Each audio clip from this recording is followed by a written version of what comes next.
How much money do you make from YouTube? So last month, because I didn't make any videos, I made £40, 40. And then this month, because I made a couple more, I made £70. That's including all of my views from all of my videos. It goes up and down. So YouTube will, when you make more videos, they'll push you out more. They'll promote you more, they'll put you on trending, they'll push you to new people on the browse page, because they're trying to basically make you earn more money so that you'll make more videos so that they'll make more money. So if you're lazy like me, you are not favoured by YouTube.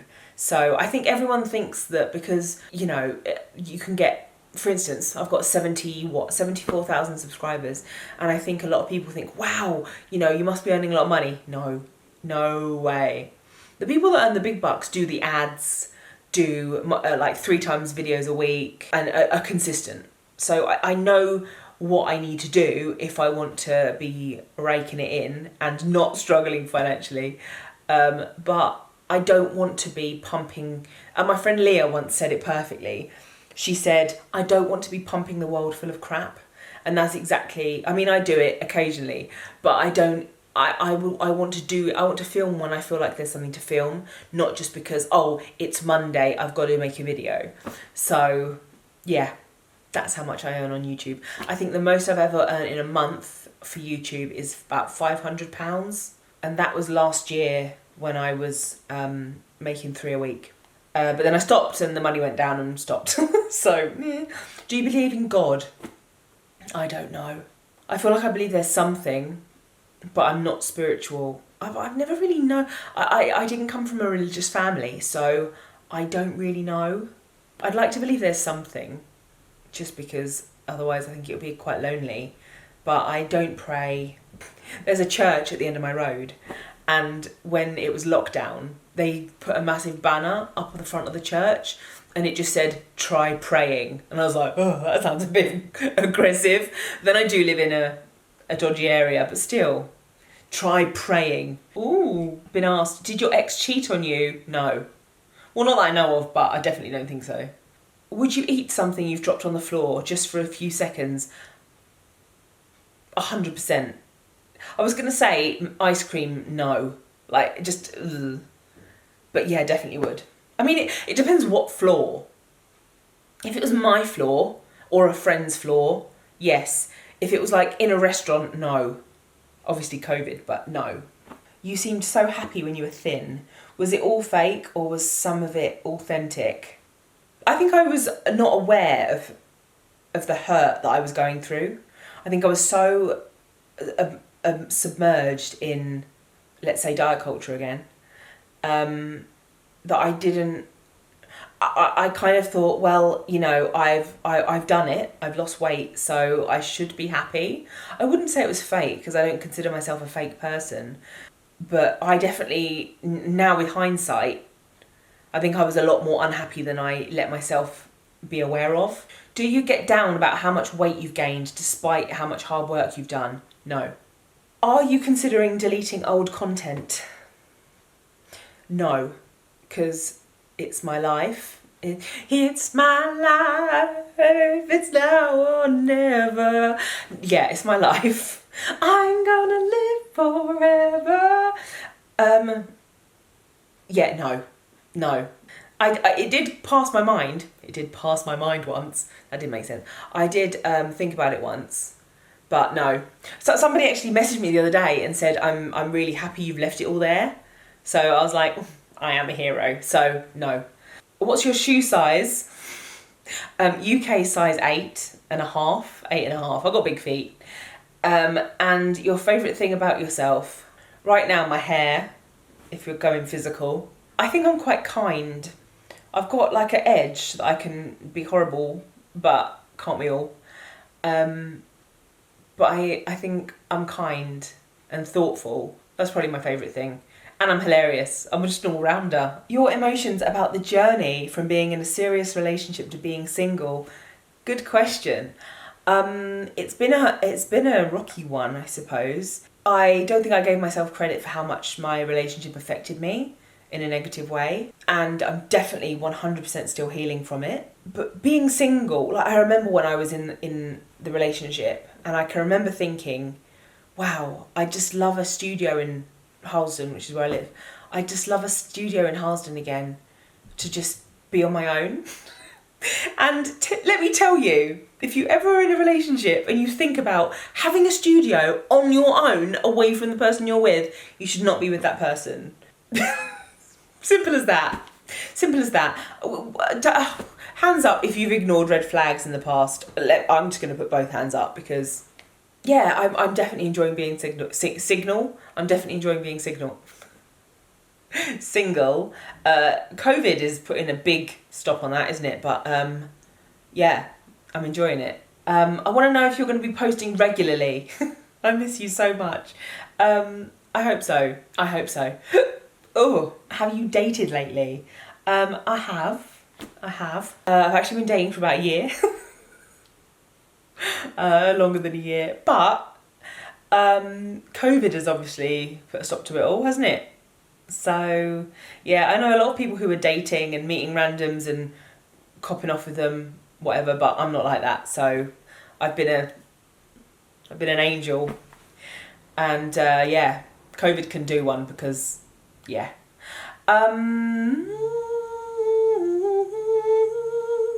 Can I take you on a date? Yeah. Are you happy? Yes, I am happy. You know what? I often get messages saying, I can see the sadness in your eyes. And let me just tell you, if you ever think about writing that to someone, don't. Because the way we see people is through our own eyes, obviously. And you're always going to see something in someone that you either want to see or is something from you that you see reflected in them. And it can actually cause quite a lot of harm if you say something like that. I'm just saying that because I get it quite a lot. And I think also people associate weight gain with unhappiness. Like, oh, she can't possibly be happy because look at the size of her, or look at this or look at that. So I am freaking happy. Worst habit. I bite my nails. Yeah, I bite my nails. Not down to like stubs. I've just got lesbian fingernails. Even though I'm not a lesbian, but still. Weirdest thing you've ever purchased online? Want to buy weird things? Look at me looking around for weird things. It's my life. It's now or never. I bought an odd the other day. It's a bit weird. It kind of like attaches and it's like alien, so I'm not a fan. Do you regret anything you've shared in the past? This whole video. No, because I think online is far too guarded, far too PC, far too unrealistic, and everything I've ever shared has been how I'm feeling at the time. So no. This is me. Do you miss ex-friends? No. Okay, let's get to it. It's about time. You've watched this for long enough. What happened with you and Emilio X? It was funny when I posted this thing about questions. I completely forgot that was even a question that people wanted to know. So when it started flooding in, I was like, oh, here we go. And I can't do this video and not answer it. And I've tried not to prep it in any way. Obviously, there are two sides to every story, and mine's the correct one. Oh. It's funny because part of me wants to be PC for, respect of her, because obviously this is a one-way video. But then the other side of me is like, if I was watching this from someone else, I would not want them to be PC. So this dates back to 2017. It was around the same time that I met Helena, actually. And... Right, stop. Stop right there. Stop right there. Thank you very much. Anyway, you've just watched me last week. This is me today on the something of October. And I've got a little story time for you. So I was fully ready to post what I've already recorded. The story was quite big and quite long. I probably spoke for like 15 minutes on what happened between Amelia and I. But let's go back a bit. So one of Amelia and I's favourite pastimes when we were friends was to go onto the hate pages that were written about us. Now, I know this is not good for anyone's mental health that has it written about them to go and read, but we found it funny. Anyway, and when we broke up friends, I used to go and read hers because I found it interesting and funny to see what they'd written, because obviously they'd clocked that we weren't friends anymore and blah, blah, blah. So I went on thinking, oh, I wonder if they've noticed that I've done this video and whether they've got anything to say about it. And lo and behold, someone had noticed that I had filmed this, and they'd been like, oh, I wonder if she's going to talk about what happened with Amelia. And yes, I was going to talk about that. But then after that comment, obviously these people are haters, so they're never going to say nice things, really. They went in, even though it was on Amelia's feed, because Amelia, no offence to her, but her feed is a lot more popular than mine, with reason. No, that's a terrible thing to say. That's a terrible thing to say. I'm quite lucky in the fact that my hate thread isn't that big. So these knobheads, let's call them knobheads. These knobheads then went on to slate me, slate my weight gain, slate my body positivity journey, which I don't even really believe in body positivity, but I haven't spoken about that yet because it's quite a big topic to do and haven't got around to filming it. And yeah, they just went in on me. So if they think that, look, let me caveat this with, this is not important. In terms of the world, in terms of what's going on, my little breakup with a friend is not important. But these people really want to know, so they're not going to. Simple as that. I am not going to give the satisfaction to them to hear this after slating me so badly. Because when someone puts on weight, you never know what's going on in their life. I have been so low for the last few years, in places where at some points I wasn't sure if I'd get out of them. I haven't spoken about that yet because I'm not ready to. I'm starting counselling tomorrow, and this isn't a boohoo me thing at all. I'm just saying it to give some reality to the situation. You don't know people, we never know what anyone's going through. We never know what anyone's going through. So yeah, I'm not even going to say anything because no matter what I say, it's just going to be turned upside down. But yeah, just wanted to come on and say sorry that the minority have ruined it for the majority, because the majority of you that watch me are wonderful. So thank you to you lot. But yeah, you're never going to know. And that makes me feel great, actually. Because as I said, I was happy to post about it. Long story short, the last message I ever sent her said, seriously, I'm still proud of that, I'm not going to lie. And then I blocked her. And I always felt like our relationship was a little bit misbalanced. Like, she would make fun of me quite a lot. She would make fun of, like, when I used to live in my old studio, she would always like make fun of the colour scheme that I'd used, saying it was disgusting and that I always dressed like a tramp. And yeah, like I remember in her video, actually, when we became friends again, she actually said, hide the pies, lose it like Lauren's here, or something like that. Like, she would always make fun of me. And she always used to say it was banter, but I would never like make fun of her. I always felt like that was a bit off. So obviously when this all happened, part of me was like, just do one. And you know what? She's fallen out with a lot of friends, and part of me feels very sorry for her. That's going to sound really condescending, but I don't really care. I will say, the saving grace to come out of all of this is Maggie. Maggie used to be one of Amelia's friends. Now, when after Amelia and I had split up, Maggie needed to move down to London. So I actually hooked her up with a studio. So she lives up the other road. And I had never spoken to her about what happened between Amelia and I. Never said a word.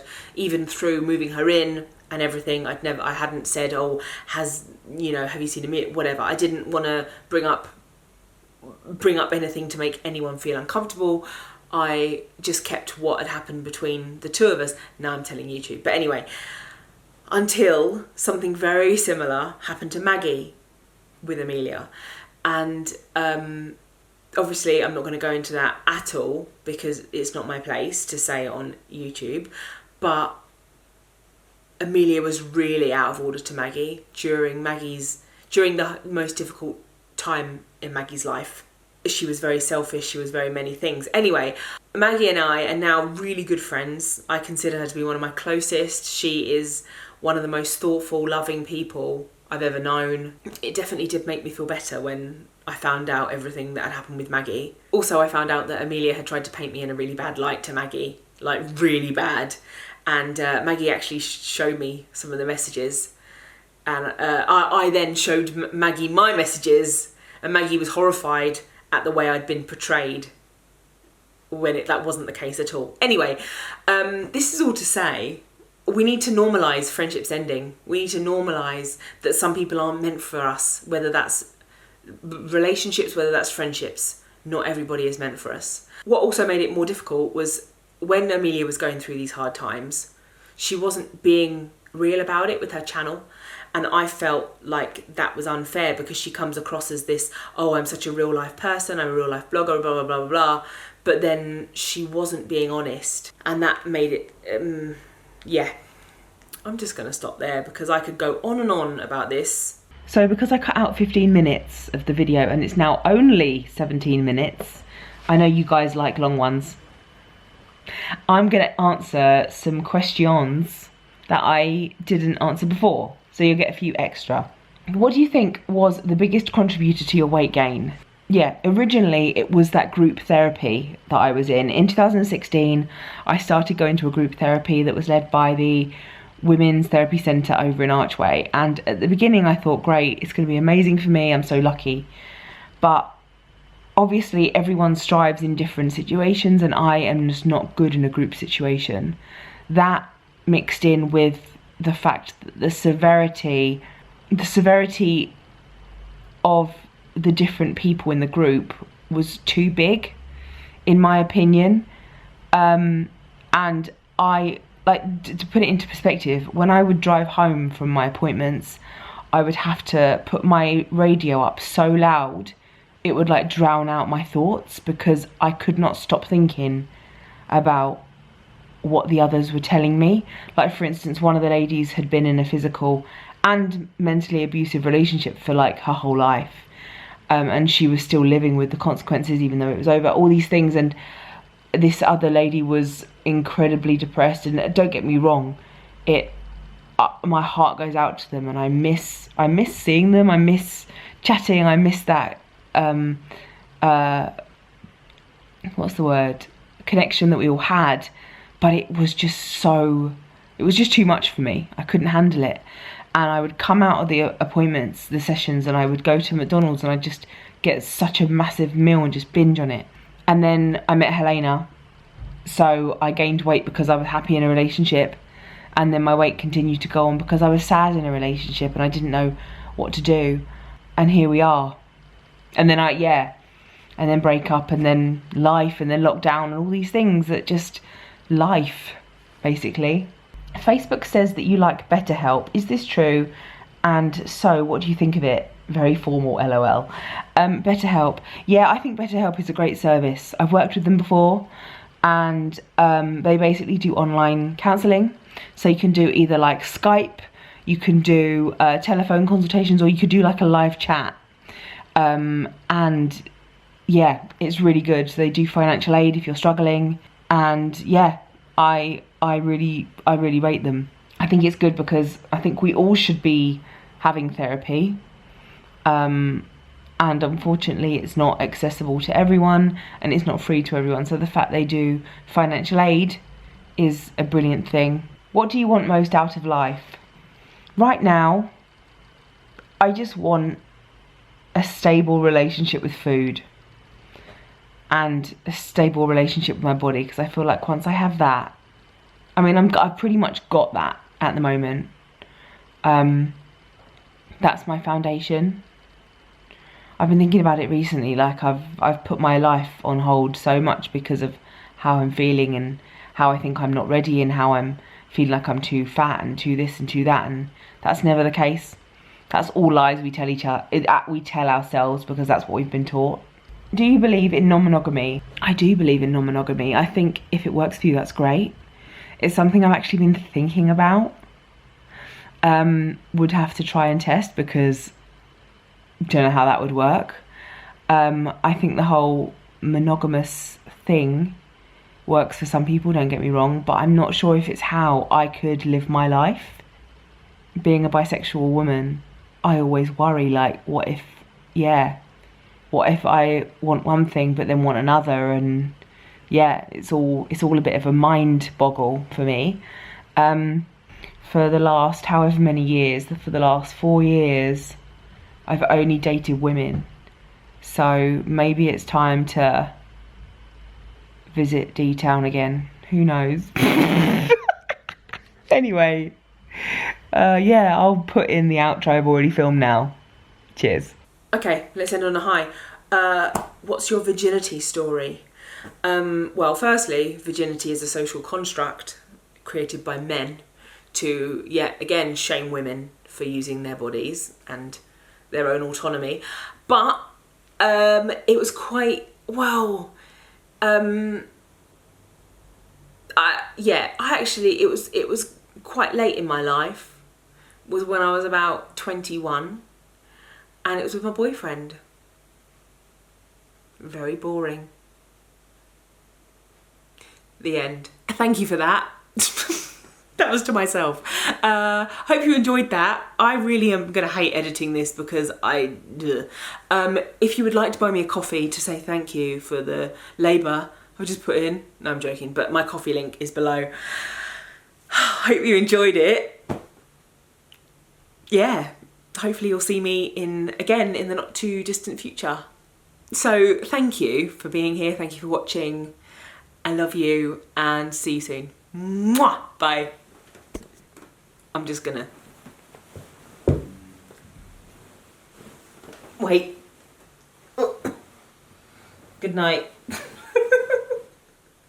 My neighbours can see in because I've got the freaking windows open. Bye.